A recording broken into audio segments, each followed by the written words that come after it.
First part of a circle.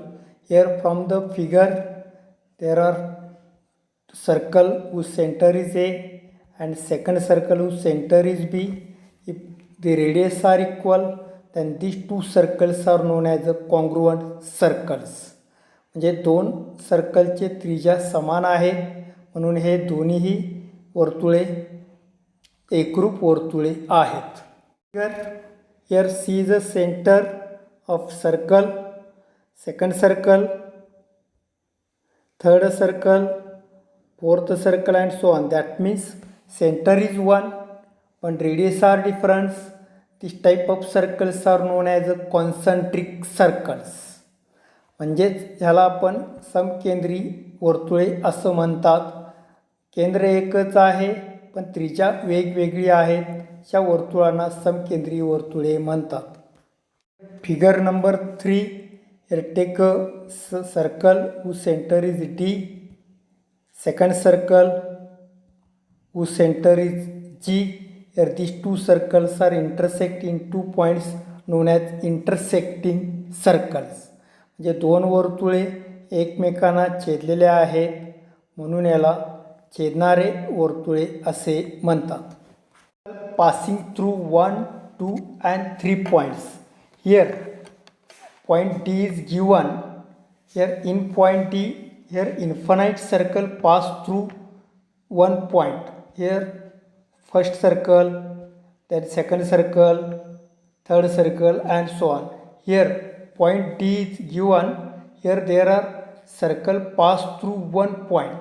So there are infinite circles are passed through in one point. म्हणजे एका बिंदूतून आपल्याला असंख्य वर्तुळे काढता येतात. हे आपण वर्तुळ दिलेल्या आकृतीवरून दाखवता येईल. How many circles are passed through 2 points? Here A and B are 2 points. If you joint segment AB, then draw a perpendicular. Here take the perpendicular bisector. Then take the points on the perpendicular bisector, draw a circle which pass through A and B. Now take second circle which pass through A and B, third circle which pass through A and B. D, E, F, H are the points on the perpendicular bisector. So every points on the perpendicular bisector which pass through the circle point A and B. There are infinite circles are passed through two distinct points. Here A and B are two distinct points. Therefore, infinite circles are passed through two distinct points. म्हणजे AB या रेषाखंड आहे आणि त्याला लंब रेषाखंड काढलेला आहे. या लंब रेषाखंडावरती F, D, H अशा प्रकारे बिंदू घेतलेले आहेत आणि ह्या बिंदूतून आणि हा केंद्र म्हणून या ए आणि बी बिंदूतून जाणारे वर्तुळे काढलेले आहेत. असे असंख्य वर्तुळे दोन बिंदूतून काढता येतात. दिलेल्या दोन बिंदूतून असंख्य वर्तुळे आपल्याला काढता येतात. 3 points which is non-collinear, they not lies in one line. A, B, C are 3 points. If you joint AB, BC and AC, then becomes a triangle. And then take the perpendiculars. Here BC is a perpendicular, then second AB is a perpendicular, and then AC is a perpendicular which is intersect at point D. And if you take the pointer on D, if you draw a circle which pass through ABC, that means a unique circle pass through 3 non-collinear points. म्हणजे 3 वेगवेगळ्या ठिकाणी घेतलेल्या बिंदूतून जर आपण ते बिंदू जोडल्यानंतर जो त्रिकोण तयार होतो आणि त्या त्रिकोणाचे हे तिन्ही लंबदुभाजक एकत्र आल्यानंतर जिथं छेदतात तिथून जर आपण केंद्र घेऊन जर वर्तुळ काढलो तर ते वर्तुळ या 3 बिंदूतून जाते. म्हणजे there is a unique circle pass through 3 non-collinear points. म्हणजेच 3 बिंदूतून नैक रेषे बिंदूतून एक आणि एकच वर्तुळ जाऊ शकते. म्हणजेच 3 non-collinear points there is a unique circle pass through 3 non-collinear points. Unique means one and only one. We are going to learn about the secant and tangent, the meaning of secant and tangent. Here the figure circle and line is given. Here there are three possibilities. Circle and the line, they are separate, they do not intersect each other. Then second possibility, the line touches the circle at point B, which is known as a tangent, and the point is known as a point of contact. Point is known as a point of contact, that is like this. The point is known as point of contact. Here B is a point of contact because circle and line, they are intersect at one and only one point, touches at one and only one point, and the point is known as point of contact and the line is known as a tangent. And this line, third possibility, this line touches circle in 2 points D and E, and the line is known as a secant. Line is known as a secant. Therefore there are three possibilities. One is do not touch each other, second is a tangent at one point, and third is a secant. म्हणजे आपल्याला सर्कलच्या बाबतीमध्ये, circle आणि लाईनच्या बाबतीमध्ये तीन शक्यता आहेत.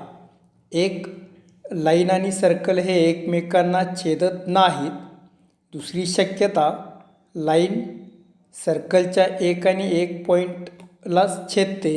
दोघांच्यामध्ये एकच सामायिक बिंदू असतो, त्याला स्पर्शबिंदू म्हणतात, आणि त्या लाईनला टँजंट म्हणतात, म्हणजे स्पर्शिका म्हणतात. आणि तीच लाईन, तिसरी शक्यता, तीच लाईन जर आपण सर्कलच्या दोन बिंदूतून घालवली, डी आणि ई या बिंदूतून घालवली, तर त्याला छेदिका असे म्हणतात. अशा प्रकारे तीन शक्यता आहेत. यानंतर आपण टँजंट सिकॅन्ट थेरम पाहणार आहोत. Theorem statement is a tangent at any point of a circle is perpendicular to the radius at the point of contact. Here figure is given. O is the center of a circle and L is a line.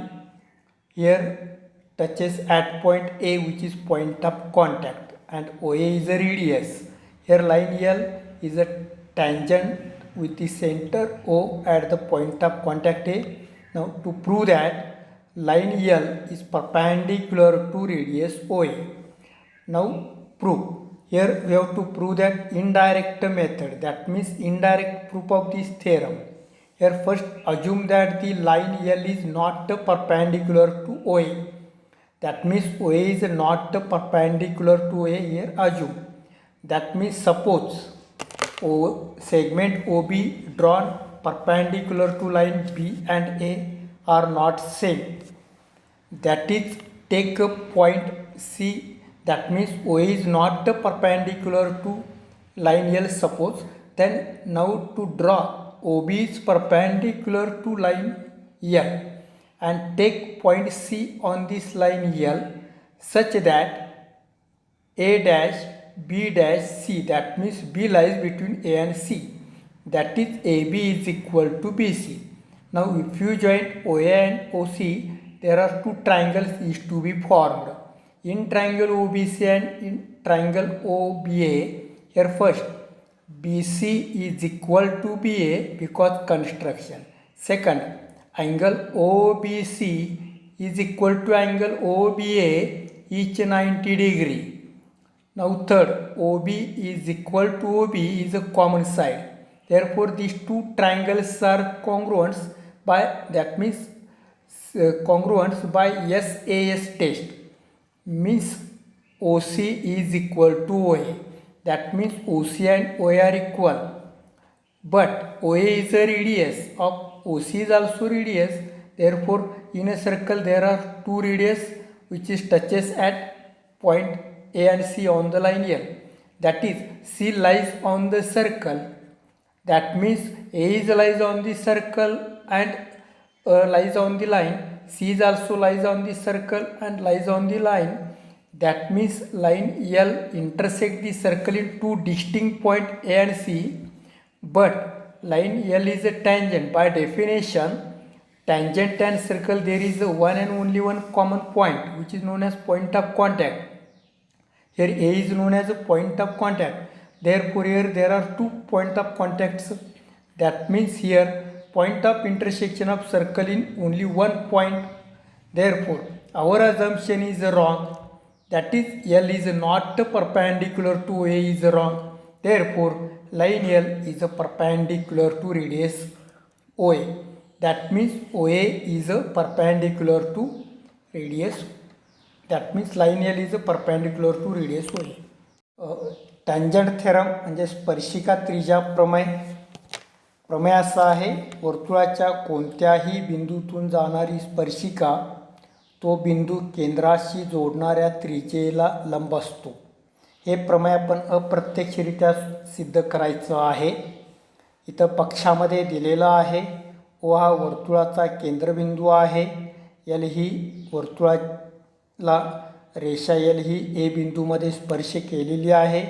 ओ ए ही त्रिज्या आहे आणि आपणाला ही रेषा L या त्रिज्येला लंब आहे, म्हणजे त्रिज्या ओ एला लंब आहे हे सिद्ध करायचं आहे.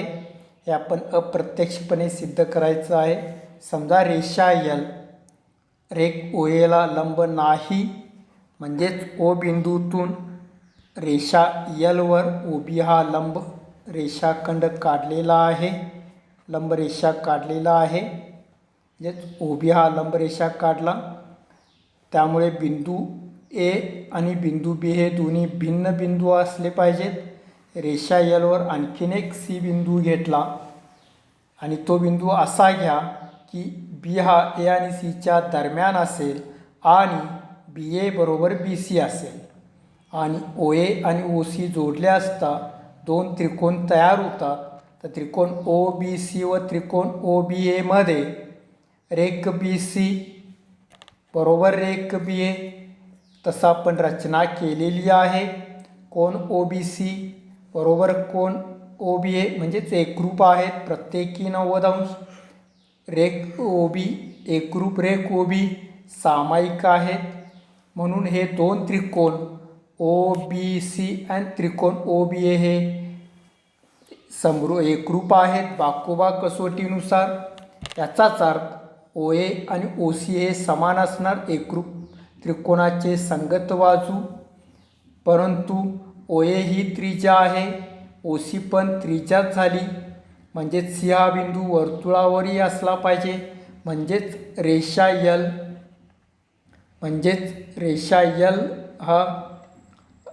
एल वर्तुळाला ए आणि सीमध्ये दोन ठिकाणी छेदते. हे विधान पक्षाशी विसंगत आहे, कारण रेषा एल ही स्पर्शिका दिलेली आहे. स्पर्शिका ही वर्तुळाला एक आणि एकाच बिंदूत छेदत असते, म्हणून अर्थात त्याला स्पर्शबिंदूही म्हणतात. म्हणजेच रेषा एल ही वर्तुळाला एकच बिंदूत छेदते, तसं पक्षामध्ये दिलेलं आहे. पक्षाशी विसंगत आहे, म्हणजेच रेषा एल ही त्रिज्या ओ एला लंब नाही हे असत्य आहे. म्हणजेच रेषा एल ही त्रिज्या ओ एला लंब आहे हे सिद्ध होते. Tangent theorem. Here statement is a line L perpendicular to radius at its point on the circle tangent to the circle. Means L is a line is given, M is the center of circle is given, here segment MN is a radius is given, and this line L is a perpendicular to L. Here to prove that line L is a tangent to the circle, here take any point P on other than N on the line L, draw segment MP. Means on this line take any point P and joint MP. Therefore in triangle MNP, angle N is a right angle. because MN is a radius and radius is a perpendicular to this.